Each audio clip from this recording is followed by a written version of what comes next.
Heyo, Omni Dogs and Omni Kittens. It's Omni Dog here, along with my guest host, the Uncanny Omar. Omar, how's it going?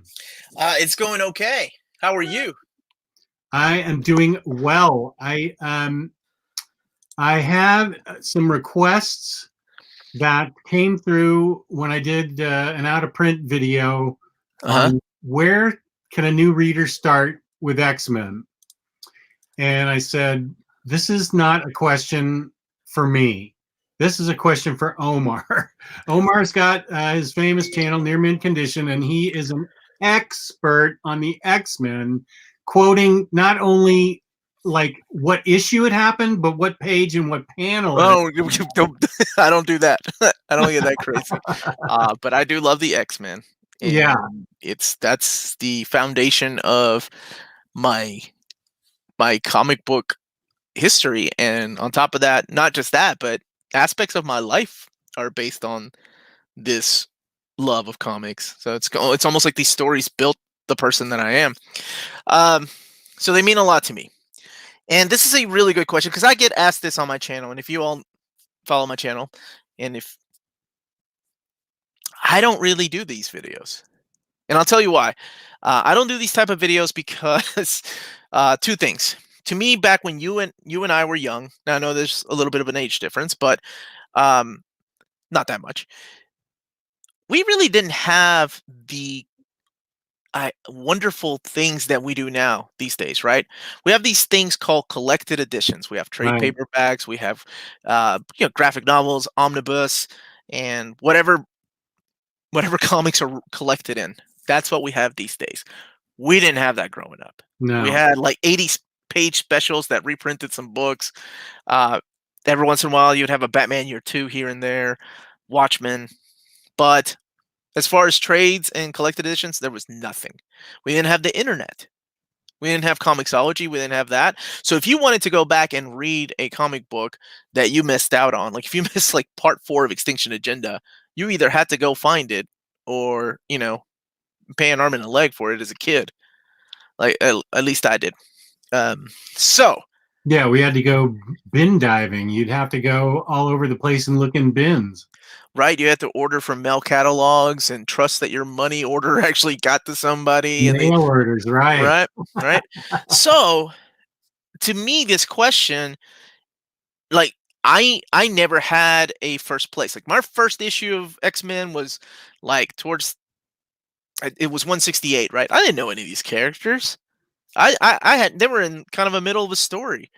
My first issue of a DC comic book was Crisis on Infinite Earths #8, which is the Oh death of a popular character, my right? And I was thrown in. So to me, like these questions um, are really difficult for me to answer because there was no growing up. There was for me no real good starting off point. And on top of that, I always have this fear of like, okay, I'll tell you what my favorite stories are, what I think a good reading uh, point would be for somebody that wants to start. And they can come back and be like, man, that story sucked. And then they're like, I am never reading another X-Men book. And that Okay. sucks, right? Like because then I'm at fault for telling this guy, "Hey man, go read this."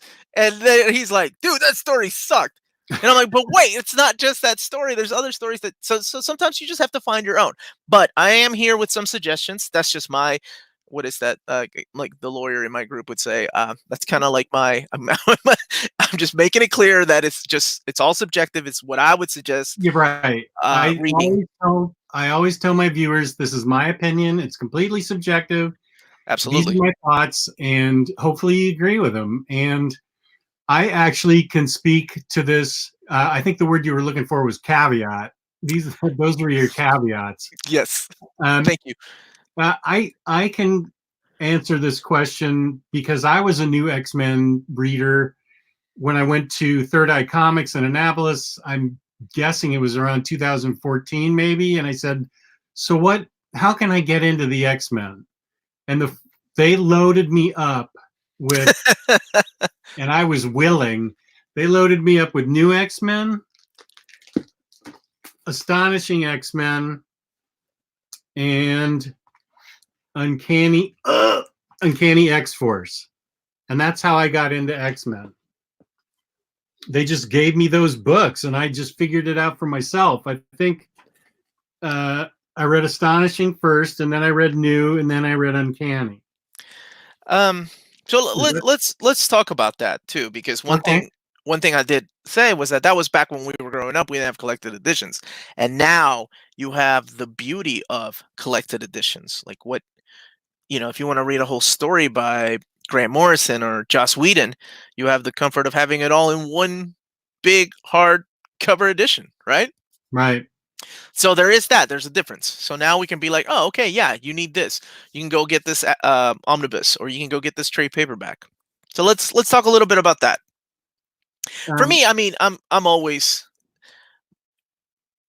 my suggestion is always Uncanny X-Men Volume One. by My suggestion is always Claremont.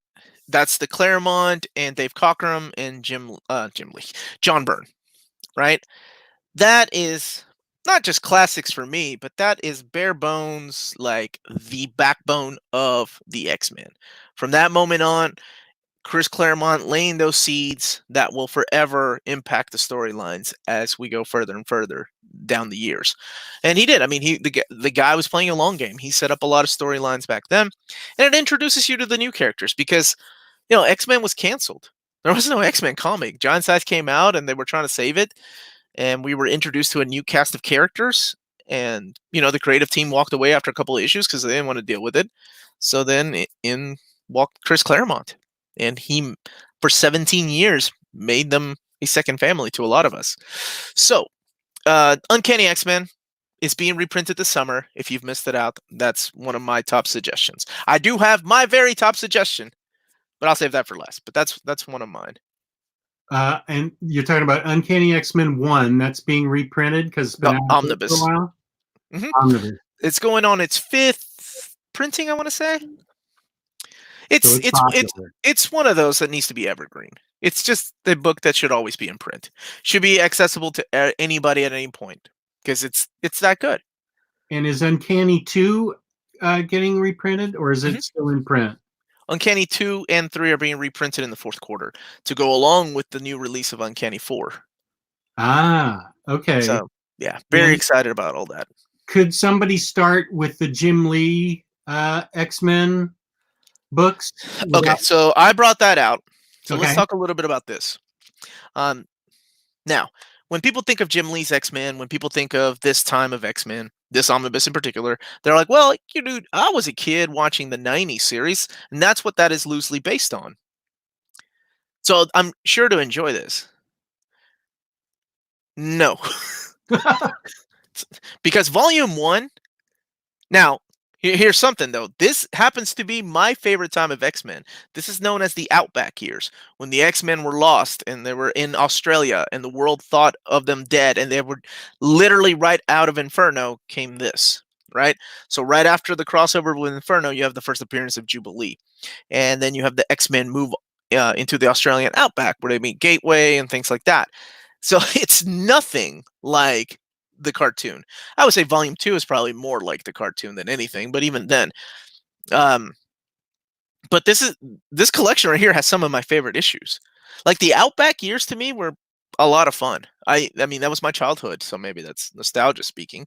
But it also has issue 268 in here, first appearance of Gambit. It's just, but I know for a fact a lot of people going into this that have never read it are expecting, grade A level storytelling, but you're really literally dumped into the middle of a story. But that's okay with me. I don't know if it is for everybody, so wouldn't necessarily call it a good jumping on point. I would say Okay. volume 2 of this, that's also, by the way, volume 1 and volume 2 are being reprinted after years of being out of print in the fourth quarter. Volume 2 of this, I think, is a better jumping on point because Oh, okay. that is literally where X-Men Gold and Blue began. That's the return of Professor Xavier to the team that he helped create. I will say, be warned though, if you've never read volume 2, anything from volume 2, it is wordy. By wordy, I mean it's as wordy as Silver Age comics because I Oh, think Chris Claremont was trying to win some kind of Eagle Award or some kind of award at the time, and I don't know if they were paying him by the word. I'm not sure, but I love the man and I love those stories. But man, it takes a while to get through those. So, um, What do you think about somebody like me? What I did, starting with Astonishing X-Men, so I find that which is really also interesting. getting reprinted. Yes, so that book is getting reprinted in March. Or no, I'm sorry, that one's in April. Um, I find it interesting that you got hooked on that book. I think it was actually New X-Men that got me hooked. This is where I fell in love with Emma Frost and the Okay. stuff with cuckoos and everything. I liked Astonishing, but I loved New X-Men and had that's where I got hooked. And with these books are big, and Uncanny X-Force, which Okay. is also getting a reprint. So let's talk about New X-Men first. Okay, Because I think New X-Men is a really good jumping on point as far as a collection. Because you really don't need to have known much about the X-Men other than they're mutants, they're different, they have superpowers, and that's about it. Because Grant Morrison comes in and kind of just literally, well, not literally, but he wipes the slate clean as far as the status quo of the X-Men. Within the first 2 issues, he kills off, this huge nation of Genosha where a lot of the mutants were, including Kitty Pryde's father. Um, so it's like, oh, okay. He gets rid of the costumes because he wants to modernize them. He thinks the costumes are a ridiculous idea. That's why they're wearing leather, right? So, and as a matter of fact, that's kind of loosely what the movies were, right? In 2000, they wear those cool leather jackets, leather outfits. We're introduced to Zorn. I'm not going to give that away because that's a really cool plot device. yeah, that was cool. But Morrison, with me at least, he has, much like anything else he's ever written, ups and downs, with the exception of Animal Man, because that is phenomenal. But his JLA and other stuff that he's written for a long time has had its ups and downs, much like New X-Men, where New X-Men started off strong, it took a dip, strong dip, but then, overall, it was an awesome experience. Now, the follow up to that, I found interesting that you really enjoyed, and that is Astonishing X-Men, right? So Astonishing is Joss Whedon. He was supposed to come in and write New X-Men, and they were like, "No, this is Joss Whedon. It's Buffy Joss Whedon. Let's go ahead and give him his own title." So they created Astonishing X-Men. And in Astonishing X-Men, it's literally a love letter to the stories that I was talking about. The very first issue goes back to my very first comic book. It's a flashback to my very first comic book, and that's Mm. the Professor Xavier's a jerk issue. That's Right? the famous one. Yeah. Right, and it goes back to that. And as soon as I opened the page for kids like me, who wasn't a kid at the time, I was in my 20s or something when this came out. I immediately got misty eyed. I'm like, oh man, this brings back so many memories of her just walking around the mansion, of her, being in love with Colossus and how long that had been going on. Eh, so it was like a love letter to that era. So I find it interesting that you liked it as much because you don't have that connection. And sometimes you don't even have to, because I know a lot of people have nostalgia about things that, they weren't around for. Like there's a lot of younger generation that has nostalgia for Transformers, but they didn't grow up with the cartoon. Right. It's just nostalgia, maybe for the sake of nostalgia, or they understand. So, what was it about Astonishing and New X Men that you liked? I just thought they were fun, good stories. Really, that's all it takes in a comic book to grab me is if it's fun.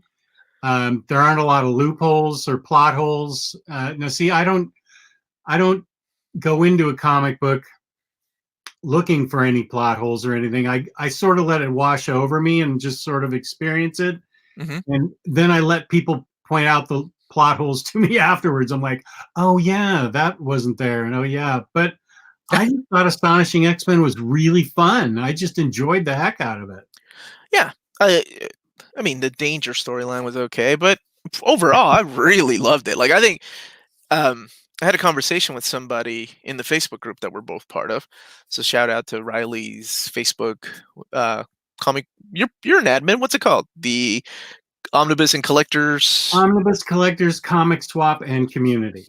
He's got you. That guy's got you. So I had a conversation with somebody talking about how Astonishing X-Men hasn't aged well, whereas New X-Men has.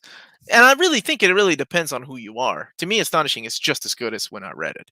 There are some moments in there that completely outshine entire like one particular moment with one character that outshines anything anybody has ever written in their entirety of writing X-Men. Like it's just wonderful. And he got it. That's the thing with me. And I appreciate a good storyteller that gets the characters, Mm. that understands those voices. Right? See, I didn't. I'm all for good stories, but because I have a deep connection with these characters, as long as the voices are there, I'm like, okay, yes, Wolverine looks like an ogre now, and I'm going back to Wolverine 100 for anybody that's ever read those. But he's still Wolverine, I guess. But I didn't have anything to base anything on. I just Right. read it brand new and was just getting to know the characters.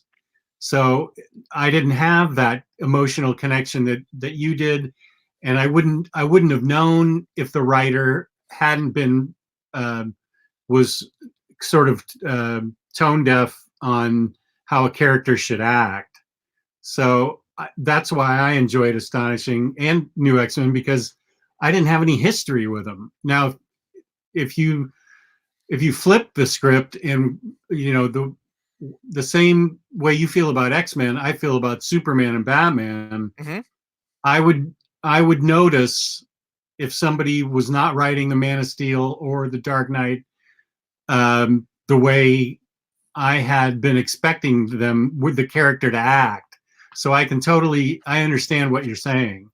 Yeah, yeah, you get it. You read these characters long enough that you're like, wait, Yeah. that doesn't sound like anything. But everybody has their bad days. I mean, Chris Claremont got a lot of crap for writing Professor X coming out of a wheelchair in an issue of Excalibur, and him exclaiming like he was really like proclaiming it up to the air, like what did he say? It was like, ouch, that so totally what totally so hurts or something like that. Like sounding like a 15-year-old kid. Ouch, that totally so hurts or something like that. Professor X, right? Like he was and everybody was like, well, or that one issue, if you read these long enough, you know what everybody complains about, where Psylocke is threatening Havoc, right? It was right after the Mutant Massacre. Havoc finds them, and she's like, I just say we do what, like, this is Havoc, a member of the X-Men, and Psylocke, out of character, written by Chris Claremont, was like, it was what, 219, issue 219, where she's like, I just say we do what Wolverine would do and kill him. I was like, what? You just joined the X-Men 10 issues ago. Who the hell are you, lady? So everybody has their days. So good suggestions. Those are two that I would put on my list. The New X-Men, of course, and Astonishing X-Men. Just if you're a fan of Buffy, I think that would be a really, or the way that he writes his stories, like in Avengers, he's a really good segue to X-Men. Let's see. Let me look through here. So yeah, I mentioned this. I think Volume 2 would make a better one. Here's one. I didn't think this book would make my list, but it does. And that is Old Man Logan. Uh-huh. Now, the reason I put this on here, you know how I feel about Mark Miller, but despite of how I feel about him and Bendis, they make stories fun and easy and accessible, right? Like Bendis got a lot of people into Daredevil that had never read Daredevil before, whereas other writers had come and tried. Same thing with Avengers. My lord, the flagship title of the Marvel Universe was Avengers at one time, which is crazy because we had Avengers, then we had Mighty Avengers, and then we had Dark Avengers. Everything was Avengers. So Mark Miller's the same way. He writes a story like, yeah, sure, I don't agree with everything in here, but it's still a fun story about a possible future. You don't have to know anything about the character other than he was an X-Men and he loved his other family known as the X-Men. So I think this is a really good one because it's very cinematic and you got wonderful artwork by Steve McNiven. And I think that will really speak to people, like why some of these stories have to be told the way they are through this medium only. It's Mm. it's a and it's a pretty good thing. Honestly, it's a good story. I liked it. I liked it too. So that's one. Let me show you another one while I'm up here. Okay. This one relies heavy on artwork. Now, you brought up Uncanny XForce, which we'll get to. But the predecessor to that series was this, X-Force. Now, why did I go with this instead of the classic, Fabian Nicieza and Rob Liefeld X-Force? Because I think that particular series was bogged down by continuity and having to know who all these characters were and explaining all the past of these characters and then the convoluted background of Cable himself. Whereas this Cyclops after Messiah complex is like, Wolverine, gather a team of badasses and we need some assassins. We need a Black Ops X-Men team. How badass is that? We need a Black Ops X-Men team. And that for some reason brought out the kid in me because this was a follow-up to their new X-Men run, right? Colin Yost, who went on to do little tiny movies, like independent movies like Thor Ragnarok, went on to write stuff like that. But they had written stuff for X-Men Evolution, the cartoon, which is where X-23 first appeared. Oh, okay. So then you have, beautiful artwork by Clayton Crane. Mike Choi eventually joins the art. And it speaks a lot to new people because it is a badass team. They're going out and murdering people, right? It's not like the X-Men. They're not playing by the rules. And it's a team made up of Archangel, Warpath, X-23, Wolverine, and Wolfsbane. I always thought it was interesting to put Wolfsbane on there. And I hated the idea at the time because she was with X Factor. I'm like, don't pull Rain from X Factor. She's perfect in that book. And I'm like, all right, whatever. She can play here. But here's some of that Mike Choi artwork.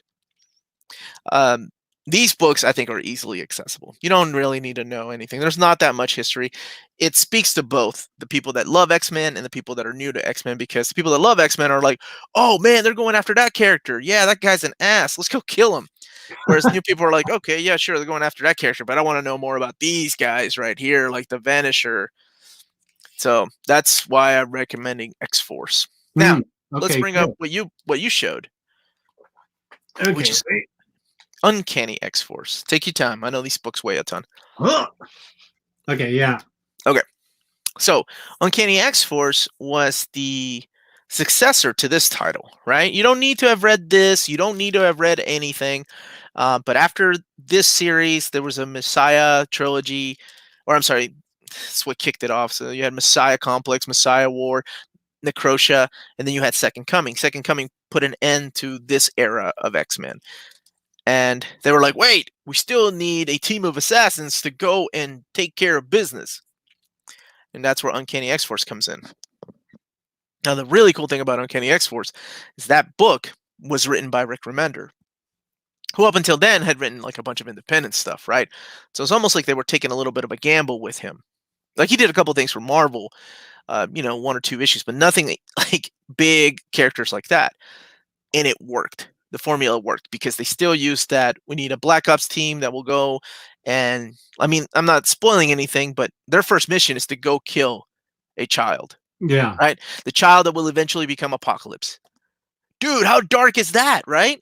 Mm-hmm. And you don't have to know anything about X-Men to understand that Apocalypse, he's one of their big bad guys, right? So what do? Do you go and kill him before he kills millions? Like, so it's a really cool storyline. I love he introduces a whole like mythos behind Apocalypse and his 4 horsemen. I love what he does with Archangel. I love that the Dark Angel saga is one of my favorite sagas of any comic books.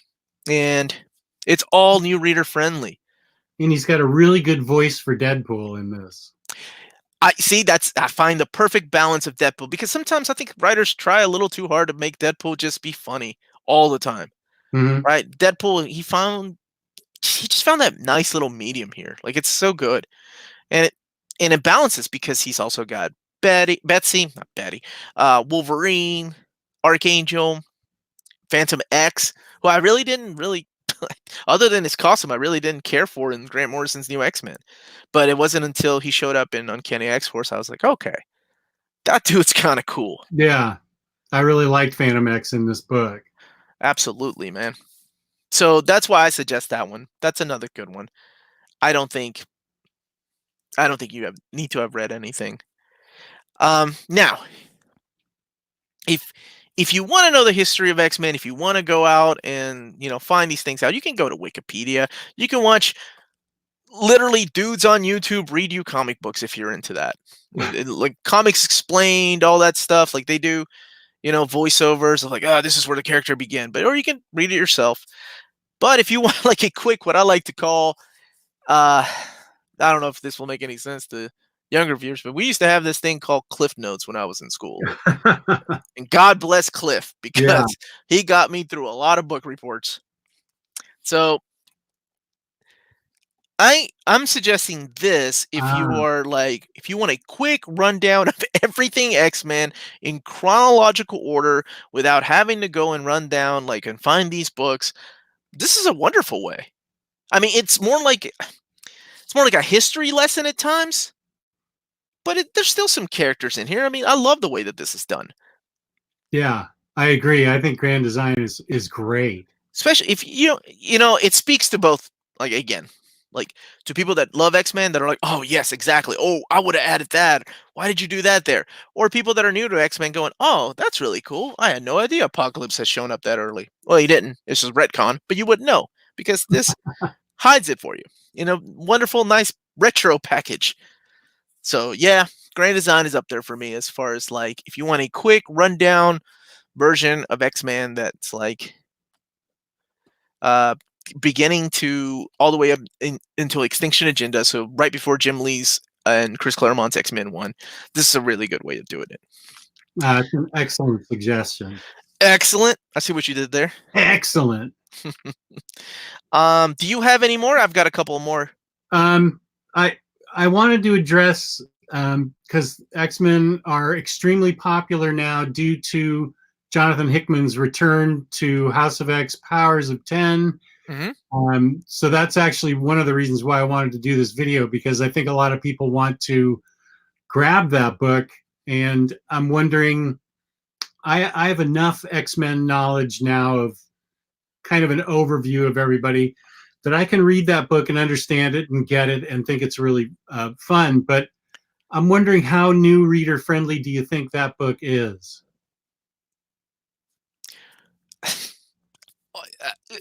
It's a complicated story, but it's easy. It's easy to follow, right? You're reading. Yeah. People read comics for different reasons, right? Like whether to enjoy the artwork, whether to put it in a damn slab and sell it later, or to actually follow these characters or along. And I think the way that he wrote, like, really spoke to people like me that have been reading X-Men for years and brought us back. Like, oh my gosh, it's fun reading X-Men on a weekly basis or however many weeks. No, it was on a weekly basis again. It was wonderful. Yeah. And as far as new readers, my wife was able to read it and she loved it. Like, she's not a new reader. She's read a lot of X-Men, so I can't really say. But as far as new readers, I don't think I mean, within the book, it explains a lot of things. There's a retcon that he does that I don't think it would matter to a new reader, because the new reader would be like, oh, okay, that person used to be this and now she's this. Huh, cool. But I think there are levels there. Yeah, I like to give audience the benefit of the doubt. Yeah, it's not hard Mhm. to follow, Yeah. right? There's a reason you read comic books, and sometimes you want to read a complex story, and that's what it will feel like if it's new to you. And once you catch on, you're like, damn, I just read one of the most complex X-Men stories. I'm good to go. Give me Days of Future Past. Give me Days of Future Present. Give me Days Yet to Come. Whatever other sequels we had. I got this time travel down. So I don't. Yeah, I think that literally wipes the slate clean for Yeah. X-Men. Hmm. Like, there are things. I mean, we have a new status quo that honestly has never been done to quite these ramifications, with the exception of maybe Age of Apocalypse. But we knew even Age of Apocalypse back then was like a 4-month thing, and that was it. Once it was over and done, we get our normal status quo back. We weren't promised that with this. This is the status quo we know of, and that's it. Maybe when Jonathan Hickman leaves here in 2 years, Marvel will be like, you know what? Let's find that little loophole and work it back to the way it used to be. I Mm. don't know. But as of right now, this is the new status quo, so it's a good jumping on point. And you Now have you got me saying good jumping on point. you have some other suggestions? I've got a couple more. One of them being is, why stick to X-Men when there are other Ah, books that can get people in here. This is one of my favorite ones. This is the Demon Bear Saga on New Mutants, mainly because of the psychedelic.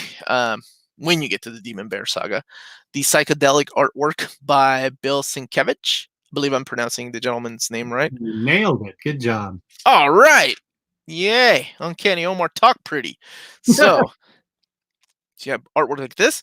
And this is what the new movie, old movie that was supposed to come out 4 years ago, is based on.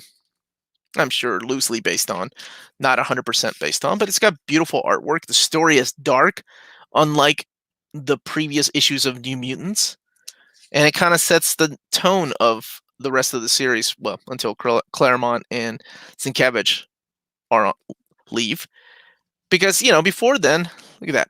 The movie Ileana looks just like Ileana here in that panel. Mm. Because, before that, everybody was like, oh, it's just the X-Babies comic. I'm not going to buy that. It wasn't until Bill Sienkiewicz came on in the Demon Bear saga that people were genuinely freaked out. They were like, okay, no, this is some really weird stuff. I'm in. Yeah. So I suggest this one. And it's also got, your regular stuff in there too. But that's a good. The New Mutants Omnibus that got announced by you. Yeah. What will that cover? We don't know yet. Oh, you don't? We don't know the content. Riley and I played a game on my channel of like, let's map out these Omnis, which was a lot of fun. So we're thinking it's gonna have like maybe issues 1 through 31. Okay. And the first annual, of course, the tie-ins with X-Men and the special edition, but things like that. But yeah, at least a 31. Okay. Now we could be wrong. They could be collecting the Rob Liefeld stuff. I don't know. Because remember when I announced it, they didn't give me a volume number. It just says New Mutants Omnibus. Mm. So it could be one of those. So like, nope, we're doing the Rob Liefeld stuff, and it will shock everybody. Okay. Well, I hope it's the New Mutants classic stuff that I lost in the flood, because it took me forever to find those books, and they got wiped out in the flood. And what was it, volumes 1 through 7, I think? And yeah, that it's 7 of them. Mm-hmm. Yeah, those are the ones I want reprinted, because I lost all those. You've got 1 and 2, right? Because that takes, like, you've got these 2. I do. The Epic collection. So the Epics are great. What's the other Epic? They've done Volume 1, Volume 2, and I believe Volume 6. Okay. Volume 6 for us collectors meant a lot because it finished out that gap. Because between the classics, like you mentioned, which I had, the trade paperbacks, the Marvel Premiere New Mutants, which was the Rob Liefeld stuff, the Inferno, Mutant Massacre, and Fall of the Mutants, all those OHCs, we were missing just about 20-something issues.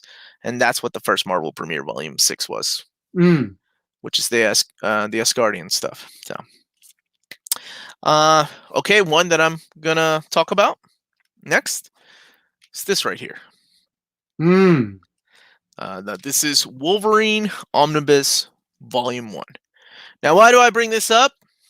Because of the conspiracy theories going around about the binding of the new printing. No.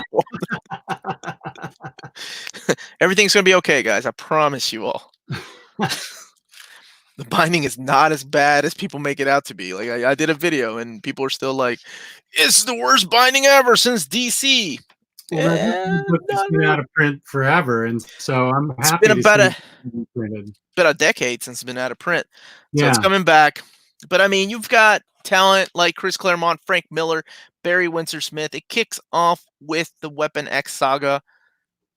Like, I don't think there's a better way to start a comic book than this wonderful, badass artwork. There's a booty shot right there. My bad. Demonetized. By Barry Windsor-Smith. This is the Weapon X storyline. This is the story, of Logan becoming who he is, how he got the adamantium in him. And then we jump into his first appearance in Hulk. So in the chronological way, I love the way that this is mapped. And then we get one of the best stories that defined a character, which is the Wolverine miniseries, the first 4 issues. Right. Which is Chris Claremont and Frank Miller. And Frank Miller was like, I don't want to do this. It's Wolverine. There's nothing to that character. And Claremont wrote the script, and Miller was like, okay, I'm in. This sounds like that's up my alley. We're taking him out of his element. We're taking him out of the X-Men. Yeah, this is what defined the character and who he was. And then what's nice is you also get glimpses of relationships with him and his fellow X-Men in here. Because you have Uncanny XMen 171, 172 collected in here. So you see him act as a team member. And then you go back to his regular solo stories. There's the story with Kitty Pryde. Despite if I know how people feel about Al Milgram, I still enjoy the Kitty Pryde and Wolverine solo. That changed her character forever. And then you have the ongoing Wolverine series. The first 10 issues of that. And issue 10. Oh, issue 10. My God. I love seeing you get worked up about this stuff. It's great. It's my childhood, man. This is the stuff I loved. Issue 10 right here is the happy birthday issue, which is, Wolverine had been hinting around having a wife or a girlfriend named Silver Fox. And you knew that he had this intolerable hatred for Sabretooth. You're like, why does he hate Sabretooth that much? It's not until this issue, which is a flashback to God knows what time, because back then we didn't really know. We didn't have anything called Wolverine Origin, where Sabretooth does something horrible on his birthday, on Wolverine's birthday. Oh, it's so classic. Then you have, the Gimli stuff here with the Punisher. This is the stuff written by Carl Potts. This is Punisher War Journal. It's classic. But I think they needed to add it. That's the Jungle Adventure. So this is a strong suggestion from me too. If you want to get into the character of Wolverine, I think it does a damn good job of just grabbing stories from everywhere and in chronological order for you to just read it in one sitting. What it doesn't collect is Wolverine Origin, and I don't blame them for not collecting it in here. I think that's a little too modern to confuse people, right? You throw a story at the very beginning where he's being called James, and because that was a retcon, right? Yeah. Because we knew him as Logan. So you throw a story at the very beginning of an omnibus like this, where he's called James, and he's never called James again, right? Through the entire omnibus. As a matter of fact, he's not called James again until New X-Men. Grant Morrison's New X-Men. That's the only other time that they called him James Howlett. So that might confuse some people. So I completely get why they left it out. Okay. Now I've got suggestions. Got one more suggestion, and this is good. This is the suggestion. This is the one that I do tell people to read when they ask me, I want to get into X-Men. And that is found in trade paperback. It is in hardcover. It's in digital format. Read the story. And if you don't like it, I always tell people maybe X-Men's not for you. So it's also found in the pages of the upcoming reprint of Uncanny XMen Omnibus Volume 3. And that is my favorite X-Men story. So anybody that's ever watched my channel or ever talked to me, God loves, man kills. Oh, yeah. Famous story. Like, that is the epitome of an X-Men story to me. Like, dude, like, here, it's kind of hard to talk about some of this stuff. I don't want to get into too much spoilers, but it starts off with a family of mutants being killed by these humans, right? Like, these two little kids are being hunted down. And it's a graphic novel, so back then, they got a lot away with violence and a couple of words that normally you can't get away with. So, and then Magneto shows up, and he sees that they wrote Muty across this, the swing where these two little kids' dead bodies are, and he puts them to rest. And then this is when he starts humanizing Magneto more, and you're like, man, Magneto's right. Humans are assholes. Because Magneto is a popular story by Claremont, but and it's all done through the manipulation of church, like this preacher Stryker sending out these people because the mutants are cursed creatures from hell. There's a powerful moment in here. Now, this doesn't spoil anything, and I think anybody that's read it knows exactly what I'm going to talk about. Because this comic book forever changed the way that I looked at comics, right? Comics to me were fun or as a kid, and I think I read this when I was probably 12 years old. And there's a moment here where these kids are talking, they're watching TV. They're all Kitty Pryde's age, so they're probably like 13 years old. And they're talking about mutants, and they drop muties, right? Like the word muties. Now, we've seen that before. Like, it doesn't really bother it. But, dude, like Kitty Pryde starts beating them up. Like she starts punching them, right? And her dance instructor, Stevie Hunter, comes out. Now I have to mention this. Stevie Hunter's black, right? And she's like, "What are you doing? Wait, leave the don't mind those kids. It's just a word, Kitty. It's not that big of a deal." And Kitty turns around and looks at her, and she's like, "I know you don't understand. You don't understand because what if they had said the N word, right? And it's not the N word. It's written out. Oh, wow. What if they had called me that?" I forgot that. And as a 12-year-old reading this, I was like, the message just, I was like, damn, comic books are so much more than what I thought they were. Because this is a powerful message, right? Because she walks away crying after that, and Stevie's left behind, and there's this, and she's shedding a tear because she's like, man, she's absolutely, this little 13-year-old girl just put things into perspective that they're not just words. Yeah. That words have powers behind them. Oh, dude! And if you've never read this is like, seriously, if you read this and don't like it, then maybe X-Men is not for you. Mm-hmm. And I hate saying that statement that strong, but there's a lot of truth because this is the epitome of, okay, well, with the exception of maybe you don't like the artwork or something like that. You just can't get past the artwork, maybe. But the story is so strong that it symbolizes everything X-Men is. The hatred that they have to go through, the Yeah. fight with humanity, the fight with Magneto, this just forces between Professor X and Magneto and what they stand for when they really should be working together. And oh, dude, it's a wonderful read. It's one of our earliest reads we did on Old Reader, New Reader, and both Maddie and Amanda loved it. So that's one that I strongly suggest. Anybody that's trying to get into X-Men or your first X-Men story. Bad thing is, if you do read that as your first X-Men story, it sets the bar so high. You got nowhere to go. Oh, well, this has been great. I really appreciate your coming on here and talking about places where a new reader can start, because it can be a complex subject because there are so many X-Men books out there. Yes. X-Force, X-Factor, Excalibur, getting an omnibus of Excalibur. There's so many things for people to choose from, and I really appreciate you're coming on here and helping people try and figure out just where you can start in this super huge run that's been going on for so long.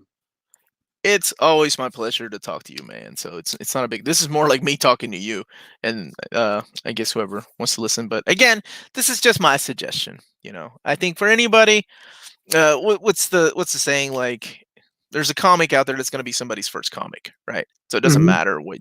But now that we have collected editions, you're absolutely right. Like, there are so many collections out there; it's almost overwhelming. Like, where do I start? That's why I do reading orders, because they get confusing. Yeah. There's so many books out there with different titles, different volumes. Yeah. So those are my suggestions and Jess's Omnidog suggestions. And where can they find you on the internet? You can find me on my channel, Near Mint Condition. I'm there all the time. Not 24/7. But there's about a video I shoot about 3 or 4 videos a day, and then I drop them throughout the week. That's nice.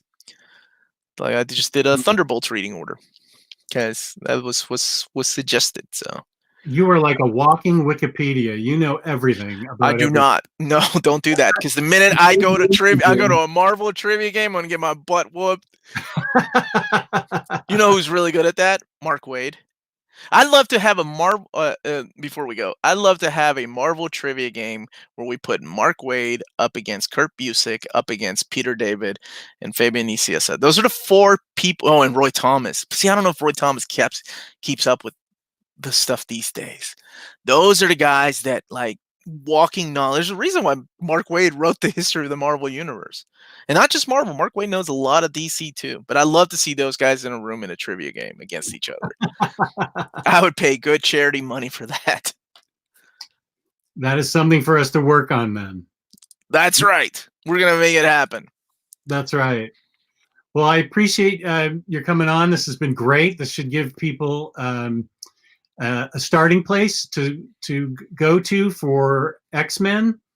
and hope you enjoyed this and can find your way to reading X-Men, because there's a lot of good stuff out there.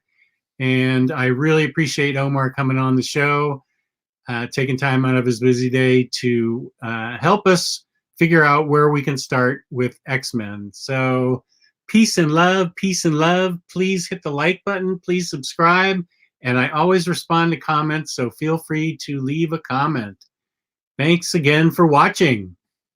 Thank you, everybody. And thank you, Jess, for having me on. Oh, always.